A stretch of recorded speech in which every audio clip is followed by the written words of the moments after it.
Boy, oh boy, oh boy. Marvel, Marvel, Marvel. Kevin Feige. Just when you make me want to hate a guy, you humanize him and you make me understand he's not a bad guy. What's that about, man? I wanted to punch that jaw.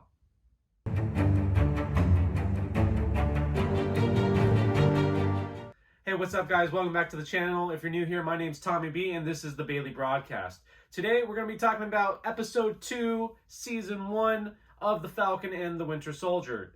This episode is going to have some spoilers, so if you haven't watched it yet, please come back after you've seen it. So, this episode did, like I said just a second ago, a really good job at showing us a little more backstory of John Walker, aka U.S. Agent. This guy, in the first episode at the end, like I said, you see him in that suit and you just, I don't know, he winks. I just want to punch him in the face.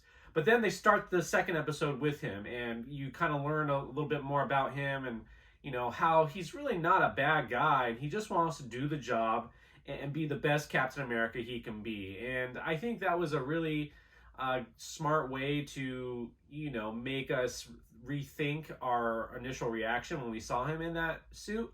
But ultimately, I don't know if he's going to stay that way. Obviously, we see him later on, talking at his old high school on the football field, and, he's saying all the right things, and then all of a sudden, they bring up Steve Rogers and if he knew him, and I think he really says something. Obviously, we see the Winter Soldier watching on TV, and he says, even though I didn't know him, I feel like he was like a brother, and I think that really rubbed the Winter Soldier the wrong way. So initially, yeah, we're getting that good guy vibe, but in the comics, he kind of was a little bit of both. He was kind of that antagonist who didn't really have a really good spot with the rest of the superheroes in the comics. So something to keep an eye out for, especially towards the end. Not to fast forward too much because I have other things I want to talk about. But later on, after he sets free Bucky from jail, they're having their little interaction and. He's like, we, would be better if we worked together and whatnot. And Falcon's like, well, you guys are government. You got rules. You got to go through, certain avenues before you can even get approval to do anything. We're more free agents. We can do what we want. And he says this line that I think we're going to have to keep an eye out on, which was just stay out of my way. And, he has, some validity to that. Obviously he is the government and he's trying to do it, his way, the right way. And being Falcon and Winter Soldier, they don't have anyone to answer to. So, it was kind of that weird threat where it could kind of come back and bite him in the butt, if he doesn't, choose his words wisely, because those two guys could easily take John Walker. John Walker does not have any enhancements. He's just the cream of the crop when it comes to speed, and obviously he's a war hero, only person to have 3 medals of honor. So obviously he has merit, but he's not like those two guys. So he is definitely something or someone that we're going to have to watch his journey through this show, because I got a feeling by the end of it, he's not going to be so nice. So after that introduction of John Walker to us, we see, like I said earlier, the Winter Soldier not happy at all with what's going on. Somehow, I don't know how, but he gets onto this Air Force base where Falcon's about to go do a job, right? And, he confronts the Falcon like, you should have given up that shield. You had no right to do that. And Sam's like, hey, you're in no position to tell me what was within my rights. You've been gone. You've been doing stuff that obviously was illegal. You killed people that wasn't right. And so, he's like, okay, fine. And then he brings up the big three, which we got in a previous trailer: aliens, androids, or wizards. And one of my favorite lines, I don't know why, I just think it's kind of funny, is when Bucky says, I read The Hobbit. I know who Gandalf is. I read it in 1937. Like, obviously it wasn't in that kind of delivery, but that was just kind of a cute moment, I thought, because he's a guy who's been around, obviously, and that's an old book, and Gandalf's an old, character from The Hobbit. So I thought that was kind of funny. But then they go on this mission into Germany, right? And in Germany, they're on the plane. They have this staring contest or whatever, and he's like, "You have a plan? No, you don't have a plan. Of course not." And something that we've seen from the trailers already. Falcon, flies out of the plane, and Bucky's like, "Okay, where are the chutes?" And the soldier's like, "Well, we're only 200 feet up. We don't have chutes." He's like, "Don't worry, I don't need it." And he just jumps out. Winter Soldier just jumps out of the plane, and he falls straight down 200 feet. And he lands hard on the ground, and all of a sudden Falcon's Red Wing comes in, and he's like, "I got all that on camera." He's like, "You better get that thing out of my face." He wants to kill that Red Wing so bad, just destroy it, which I thought was pretty funny. But then, they regroup, they get on with the mission, and, we see them in this warehouse where the Flag Smashers are presumably stealing vaccines. I still don't think they're vaccines. I think it's something else. But they steal the vaccines, and they decide to watch them load the cargo onto the trucks, and this is that other part of the trailers that we've seen where Falcon and Winter Soldier are running towards it. I wish, by the way, it was great to see how fast Winter Soldier is. I think that was a little underutilized in the previous Avengers films. We saw some of that in Civil War, which was a great moment to me when they're running down the highway, and so we get to see that speed again from Bucky, and he jumps into that back of that truck, finds the hostage, which we find out obviously is one of the Flag Smasher people, and she just kicks his ass like the Falcon says. It was a very great action shot and action scene with the two of them on the top of the truck, which was very reminiscent to Captain America fighting Ultron in Avengers Age of Ultron, which I think was a callback in certain ways, which I thought was great, obviously being characters from the Captain America universe. But what's great is they didn't overpower Falcon and Bucky at all in these first two episodes. It would have been easy to be like, okay, Captain's gone, he was super powerful, he could have taken care of all those guys by himself. But no, these two characters, they are still not as strong or intelligent or as good as fighters as Captain America was, and so they were getting their asses kicked for a little bit. And then all of a sudden, here comes U.S. Agent John Walker with his buddy Battlestar, which is straight from the comics, but it was still just weird and kind of funny to hear out loud. But they kind of do help, through this, battle, through this fight. And we see that John Walker is actually very skilled with that shield. He's doing a pretty good job with it. He's got a gun, which obviously we haven't seen Captain America and Steve Rogers use probably since, the first Avenger, just because, it was never needed once he got so good with, the hand-to-hand combat and the shield itself. So, a lot of, different throwbacks, I feel like, to the first Avenger himself, Steve Rogers. But after that scene, after that battle, a lot kind of goes down with, Falcon and Winter Soldier walking down the highway. He's kind of Falcon's making fun of, Bucky's mind and the cyborg, part of him that was, kind of manipulated and taken control over by Hydra. And he's like, "Oh, I see the gears turning. Oh, they're on fire. Oh boy," And so all of a sudden, though, we see U.S. Agent and Battlestar in the back of a truck, and they're trying to pick up the two heroes, and they just keep walking past the Jeep, and Winter Soldier says, "Just because you have that shield doesn't make you Captain America." And once again, you can see that animosity and that kind of anger for everything that's going on with Bucky towards John Walker. So they do end up finally getting in the truck, and they're having their heart-to-heart about, okay, so it's not aliens, it's not androids, it's not wizards. There only has one other option, which was super soldiers. And so they're all there, and John's trying to convince them to work together. But Bucky just can't stand the name of John's friend Battlestar, and he's like, "Get me off this truck, I can't take this shit."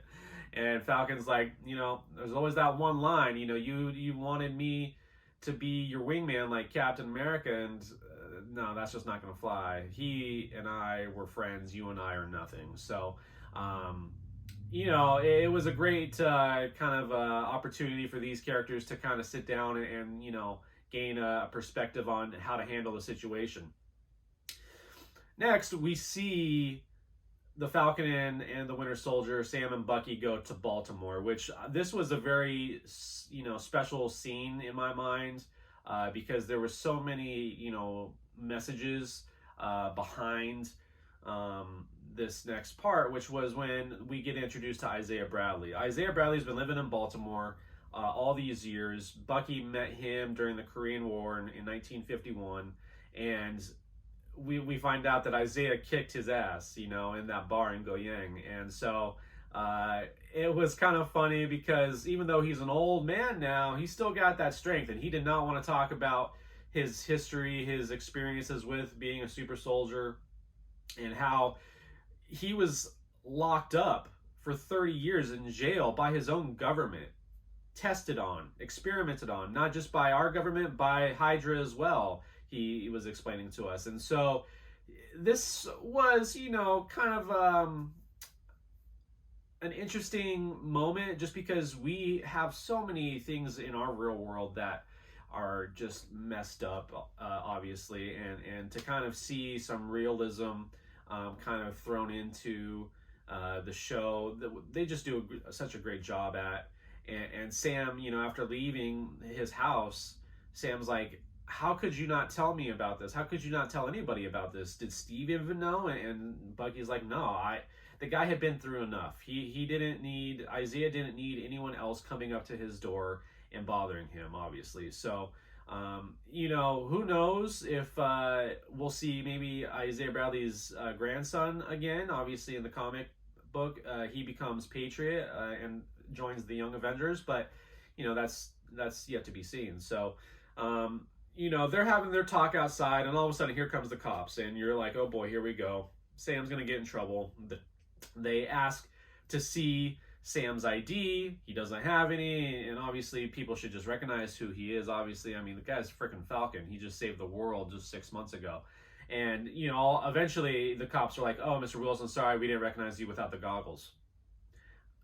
I get that. The goggles are a big identity, concealer. So, but then, as soon as we, kind of settle in on the idea that, oh, Falcon might be taken, to jail, no, we find out that Bucky's going to jail because he missed his probation therapy lesson. And, again, they didn't beat it over the head, but I think the subliminal message behind that was pretty significant. So we end up finding out later on Bucky gets released by a U.S. agent on one condition. He's got to, have this final therapy session with his therapist, but now Sam's got to join the party. And it was a very necessary scene because we really kind of finally get some dialogue of what's eating at Bucky during this whole, handing over the shield and everything. And obviously there's some humor in that scene as well, with them, locking legs and getting really close, and the stargazing exercise, which Bucky was all for, which turned into a staring contest. But, what the most important thing was Bucky saying, hey, you gave up that shield. Steve gave it to you for a reason. And if he was wrong about you, then he was wrong about me. And that, I think, was the biggest message of that scene, because Bucky obviously is going through so much, and he's trying to be the man that Steve sees him still as, his best friend, as a good guy. But with everything that Bucky's done, it's just so hard for him to believe in himself to be that person still. And when Sam, gives that shield over, it just makes Bucky second guess what Steve was, what in his heart Steve believed in Sam and in Bucky. So, it was a very necessary moment for Bucky, so we can see, that there was some heart from that first episode, when he's in that therapy session, that there's some real issues going on within him, and I thought it was great. And then again, we go back to outside, and we see U.S. Agent John Walker and his buddy, I forget his name, Battlestar is the only way I'm going to call him, which is just the stupidest name. But yeah, they have that interaction once again, which I talked about earlier, and U.S. Agent's like, okay, well, fine, if we're not going to work together, you better stay out of my way. And that's the end of their interaction. But then we realize that there is one other way for Bucky and Sam to kind of get a heads up on this whole, thing, which the Flag Smashers, are kind of at the forefront of. And that's to go back to Zemo. Zemo, who knew all of Hydra's secrets, knew where all the super soldiers were being kept, and maybe they can find out more, which I think is going to lead them to Madripoor finally, and find out who's behind everything that these Flag Smashers are, apparently stealing from this guy, Power Broker. Who is this Power Broker? That I think her name was Carly, the leader of the Flag Smashers. She gets that text, and it says, you stole that, from me, and I'm gonna kill you. I mean, that wasn't the exact words, but that's got to be the main villain. I don't think she's the main villain. These guys, if it is vaccines that they're stealing, then this Flag Smashers group isn't really the bad guy of the show. So maybe that's this Power Broker group or guy, and I don't know if it's going to be connected to Zemo or not, since Zemo's been in jail. Maybe the guy on the other side of that phone that was messaging her that he was going to kill her was U.S. Agent. If you think about it, this guy wanted to be everything and more that came with Captain America, right? I mean, he wanted to be the best version of Captain America, but I think he, in deep down, maybe it was him who wanted the super soldier serum so he could be truly the next Captain America.